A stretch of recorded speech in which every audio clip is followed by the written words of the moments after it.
Have you ever woken up in the middle of the night, not because of a sound, not because of a dream, but because something inside you shifted? You open your eyes and, for a brief moment, you feel it, that silent question lingering in the dark. Why am I still breathing? It's not sadness. It's not fear. It's not even exhaustion. It's something older, deeper, a fracture, a crack in the soul. Something broke a long time ago, and though you've learned to hide it, to live around it, it never truly left.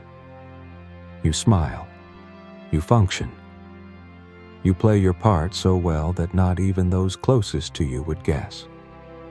But deep inside, there's a part of you that doesn't buy any of it anymore, that sits in silence, watches you, and wonders how much longer you can fake it. Let's be honest. That thing you keep returning to, whether it's a screen, a bottle, a pill, a pattern, you don't go there because you're weak. You go there because you're starving. Not for dopamine, not for distraction, but for something real, for meaning, for contact, for yourself. And the world doesn't make this easy, does it? We live in a culture that worships utility and appearance, where pain is something to hide, where every ache is numbed before it's understood, where the sacred has been replaced with what's profitable, where silence is filled before it ever becomes a question. But what if that very impulse, the one you call addiction, isn't your enemy? What if it's your language, your psyche's ancient, desperate cry for something sacred, something symbolic, a connection you lost so long ago you no longer even know what it is? Jung saw this with astonishing clarity. He didn't call addiction a failure. He called it a misguided ritual, a broken ceremony, a longing for transcendence, camouflaged as compulsion. Think about that for a moment. What if you've been trying to heal a spiritual wound with chemical solutions? What if every relapse, every habit you hate, was never about escape, but about remembering, a crooked path back to something you forgot? You see, this isn't a story about breaking bad habits. It's a story about wholeness, about listening to what you've spent your life avoiding. Because if you don't, it doesn't go away. It waits. It adapts. It becomes the life you don't recognize as your own. So the question isn't, how do I stop? The question is, am I brave enough to finally listen?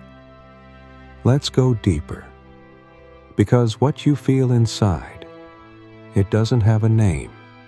Not really. You've tried calling it depression.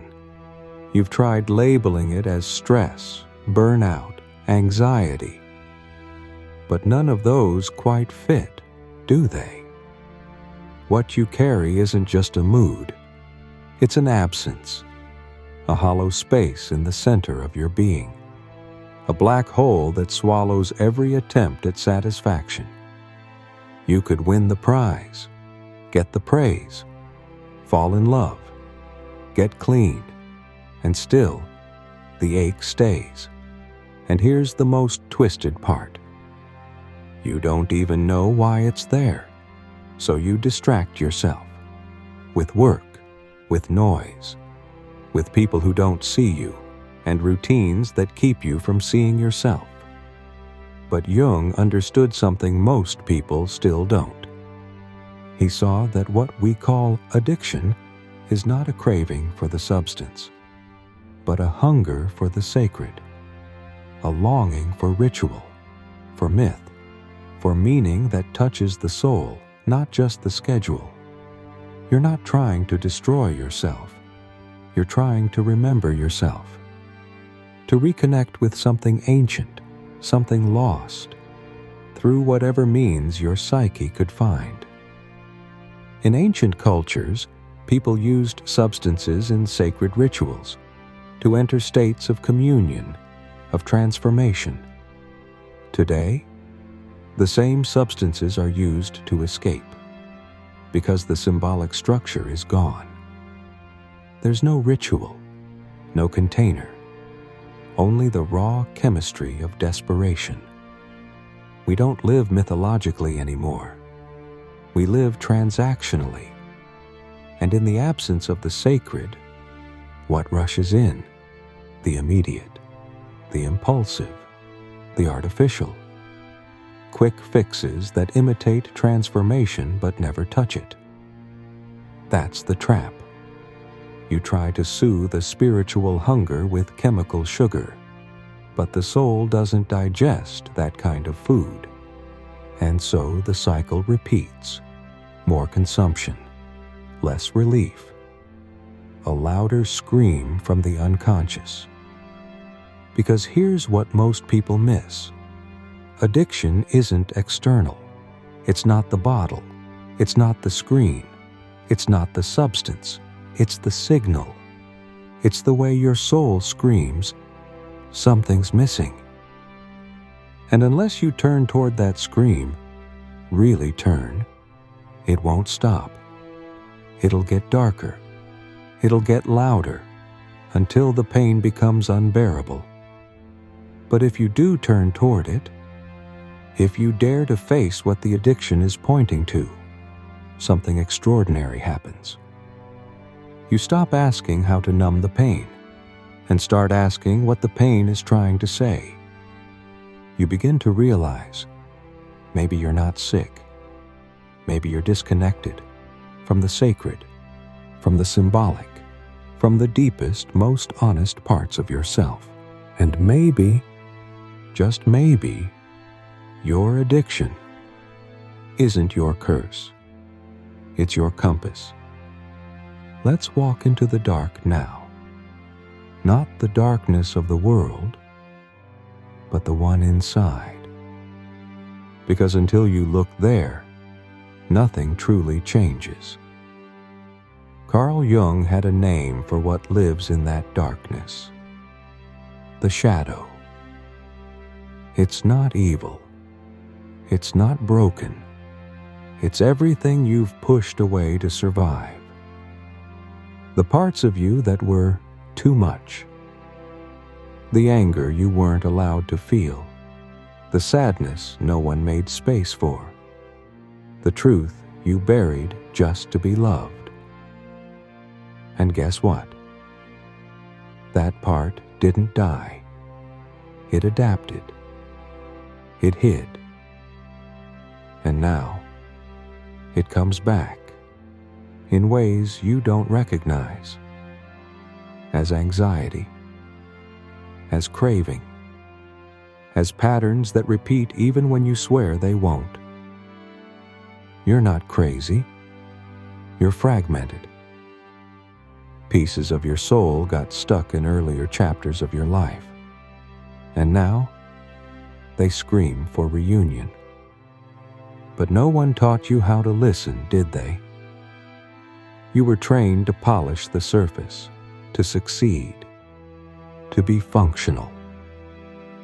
But what use is functioning when your soul is falling apart? Addiction is the shadow's way of saying, I'm still here. Not to destroy you, but to be integrated. You can't heal what you refuse to look at. You can't silence the inner child forever, because that child remembers. They remember when they had to abandon their truth just to fit in. They remember the moment they learned the world had no place for their full self. They remember the silence. And they learned to scream in secret, not with words, but with behavior. That's why quitting the substance can feel like betrayal. because it was the only thing that still remembered the pain. This is why recovery isn't just hard. It's terrifying. It's not just about stopping. It's about standing naked before everything you've buried. It's about saying, this pain, it's mine. This shame, it's part of me. This shadow, I will walk with it. And that's when something changes. When you stop fighting the shadow and start listening, not with guilt, not with judgment, but with reverence, because underneath every self-destructive impulse, there's a wound that's never been seen. And once it's seen, really seen, it starts to soften. Not because it's gone, but because it's no longer alone. Jung said, "What is not made conscious appears in your life as fate." So ask yourself, how long will you let this pain write your story? How long will you keep fighting the symptom instead of meeting the root? Addiction isn't your enemy. It's a message. The question is, will you finally listen? So what now? You've seen the wound. You've felt the shadow breathing beneath your habits. You've glimpsed the truth, that this was never about the substance. But what do you do with that? How do you begin to rebuild something that was never taught to you in the first place? The answer isn't in a strategy. It's not in a method. It's in a return to the symbolic. You see, the human soul doesn't heal through logic. It heals through meaning, through image, through ritual. Jung knew this. He saw that when the symbolic vanishes, we don't become freer. We become desperate. And in that desperation, we reach for substitutes, screens, pills, devices. We call it coping. But it's really mimicry, a clumsy attempt to reenact something ancient, the ceremony of transformation. The body remembers what the mind has forgotten, that we once crossed thresholds with fire, that we once grieved in circles, that we once named our pain and sang it into meaning. Now, we scroll, we shop, we perform the ritual of avoidance. But here's what no one tells you. Addiction might be your soul trying to ritualize something in a world that gave you no sacred script. Your drinking isn't about alcohol. Your craving isn't about dopamine. It's about the loss of a temple. You don't need another productivity hack. You need a ceremony. Not to impress anyone, not to fix yourself, but to remember yourself. You need to sit in your emptiness, not as a punishment, but as a sacred space. You need to descend, because descent, that terrifying fall into your own depths, is not the end. It's the doorway. The true alchemy doesn't happen in light. It happens in darkness, in the pause, in the silence, in the moment when you stop trying to fix the pain and begin to honor it. This is not a journey of willpower. It's a journey of surrender. When you stop running, really stop, something extraordinary begins. The soul starts to whisper. Symbols begin to emerge. And what once felt unbearable becomes sacred. Because now, you're not just surviving your story. You're rewriting it. And that is the beginning of rebirth. But there's one more step. And it's the hardest of all. Not healing, but remembering who you were before the wound. So now we arrive at the place you've been avoiding, and somehow the place you've been searching for all along. This isn't a motivational high. It's not about believing in yourself. It's about remembering yourself. Before the masks, before the silence, before the moment you learned to split in two, one part for the world, one buried alive. Addiction didn't create that split. It exposed it. And the longer you run from the truth, the louder it gets. That's why quitting often feels like loss. Because part of you did depend on the addiction to stay connected, even if through suffering, to your original pain. But now you know. You don't need the substance to remember the truth. You just need to stop pretending you're fine when you're not. The healing begins not when you fix what's broken, but when you say, maybe I was never broken. Just divided, disconnected, cut off from the parts of you that were too wild, too tender, too much for this world. But they're still here, waiting, not for perfection, not for performance, just for your presence. The part of you that still aches, that's your compass. The part that still feels, that's your fire. And the part that still longs, that's the doorway. Jung didn't offer easy cures. He offered a path, a descent into the mystery of what it means to be alive, to suffer, to listen, to rebuild from the inside out. So here's the truth. Addiction isn't your enemy. It's your language. A raw, primitive, beautiful language your psyche has been speaking for years, not to destroy you, but to wake you, to shake you from the numbness, to scream, you were never meant to live this far from yourself. And now, you're closer than you think. The journey won't be linear. You'll fall, you'll forget, you'll reach for the old ways because they're familiar. But something's different now. You've seen the shadow. You've heard the call. You've tasted the unbearable truth. And once the soul has been seen, really seen, it doesn't go back to sleep. So here we end, but not with a conclusion, with a revelation. You don't need to destroy the addiction. You need to understand it. You don't need to silence the wound. You need to listen to it. You don't need another promise of change. You need to become the witness of your own rebirth.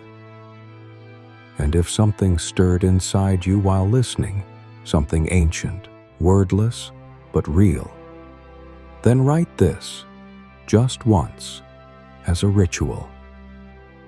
It's not the substance, it's the soul.